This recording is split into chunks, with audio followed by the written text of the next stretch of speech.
Hello everyone, welcome to Nature's Calling.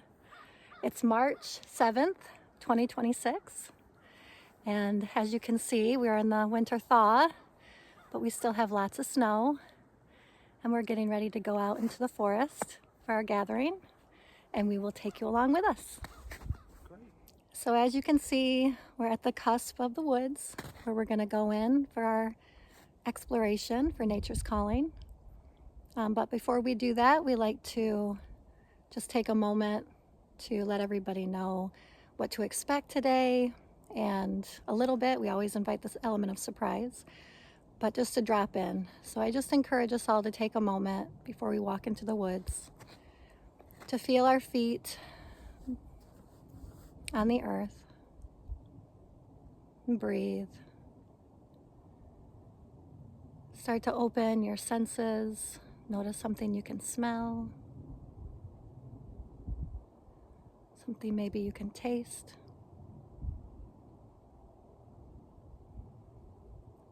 something that you can hear,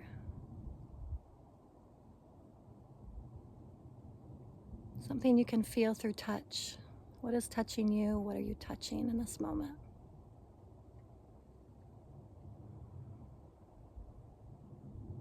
As well as slowly opening your eyes if they were closed and looking around and just noticing sight. So these gatherings are roughly an hour and a half, an hour and 15 to an hour and a half. And we begin with an opening. Sometimes we read poetry, sing songs, do a small kind of meditation. And then we introduce an invitation. It's always just a loose suggestion. You can always follow your own guidance. And then we go silently by ourselves, but together to have an experience. And those are usually about 20-25 minutes long. And then we come together for a sharing circle. It's always optional to share. And then we have a closing. Oftentimes we have tea. I always encourage people to bring their own mug. You can also bring your own drink.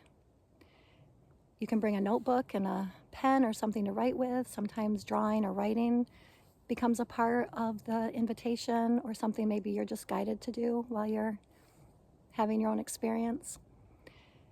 And always dress appropriate for the weather. Today called for some rain, so we didn't know, so I put on my raincoat.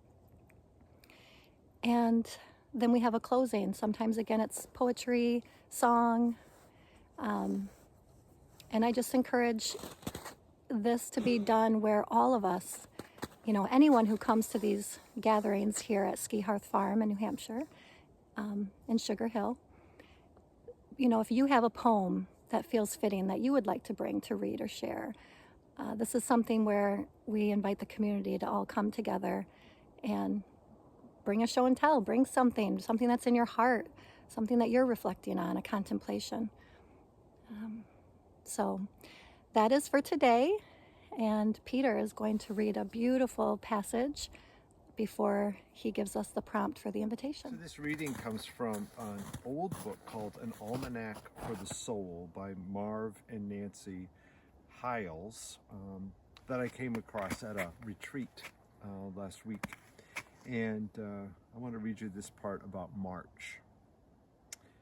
With the coming of March, we witness the heavens shift, the earth tilt sunward, the sun rise a bit more above the horizon, and the white blanket of silence lift from fields and woods. We look back briefly to winter dreams that were born under lamplight. I love that. We look back briefly to winter dreams that were born under lamplight. What winter dreams were born for you this winter? Something is being carried away by the rising waters of late winter, and at the same time, something is being added.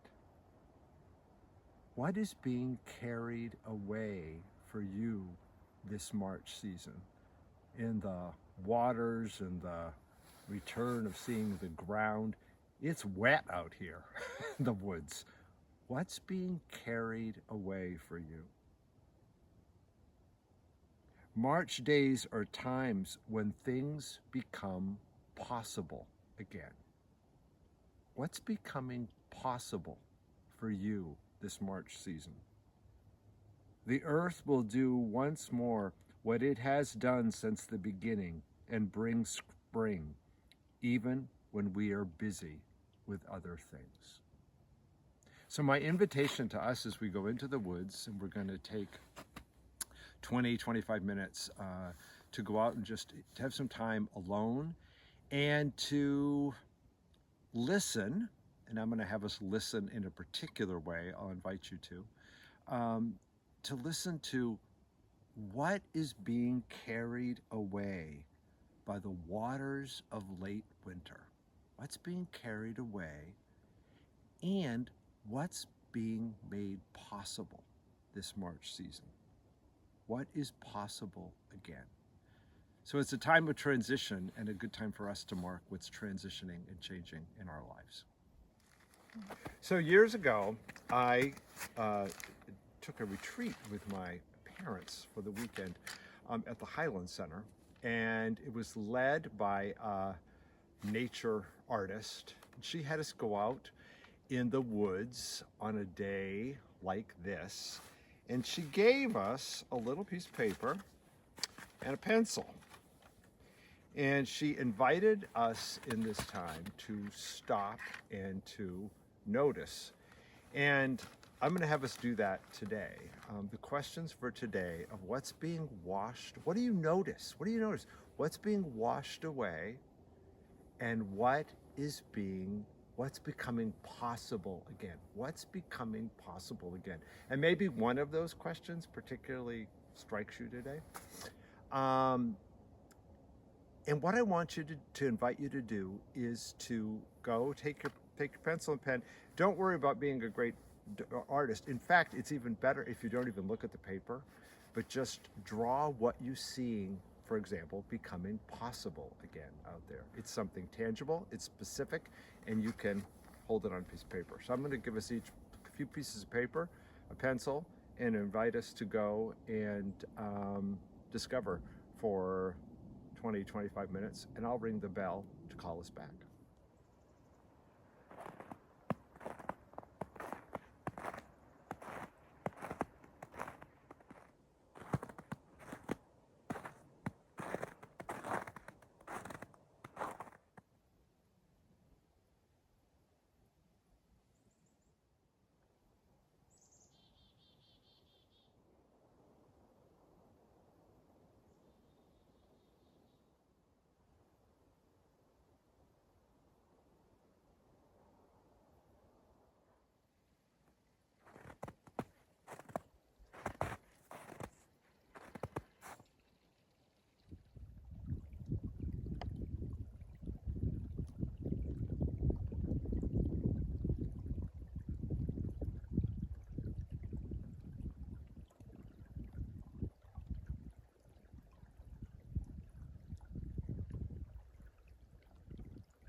It is just gorgeous out here in these woods, and so we're now back after our 20 minutes, and I've rung the bell, called us back, and I'm going to be inviting us to see what we came up with, what came out of 2 questions to wander with, and perhaps like me, it came with a couple of pictures. And we're going to just take some time to share around our circle.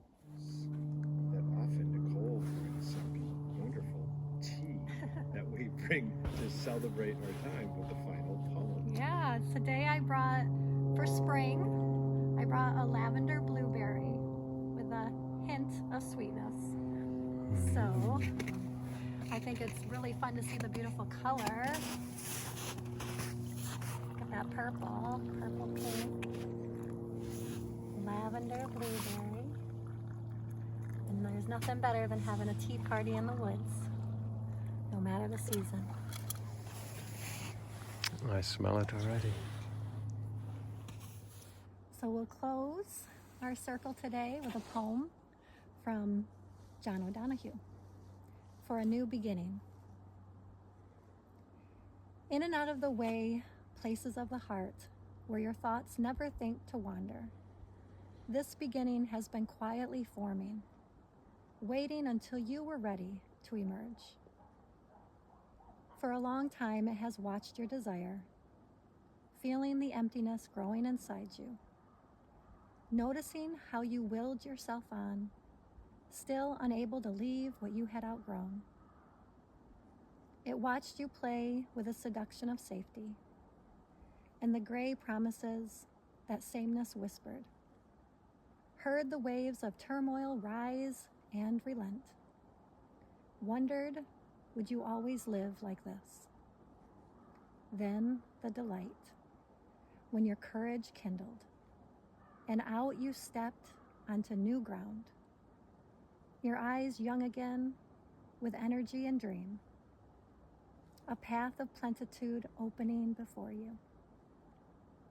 Though your destination is not yet clear, you can trust the promise of this opening. Unfurl yourself into the grace of beginning. That is at one with your life's desire. Awaken your spirit to adventure. Hold nothing back. Learn to find ease and risk. Soon you will home in a new rhythm. For your soul senses the world that awaits you. So thank you everyone for joining us today at Nature's Calling. We hope that you gathered a little bit of inspiration and perhaps you'll come and join us. Stay tuned. If you want to be on our email list, You can text me at Peter Ilgen Fritz at 206-484-9814 or email me at ilgenfritzpeter, ILGENFRITZPETER @gmail.com. and we look forward to hopefully seeing you if you're in the Littleton, Franconia, Sugar Hill, Bethlehem, any of these surrounding little areas here in New Hampshire in the northern White Mountains. We'd love for you to gather with us. And so let's just take a moment as we say goodbye to the forest. What's one word we're going to take away from this experience today? So one word to describe this experience. Gift. Unity. My word is enchantment, and it's coupled with the word togetherness. And so with that, we wish you well, and we hope you're getting out there in nature, and hope to see you sometime soon.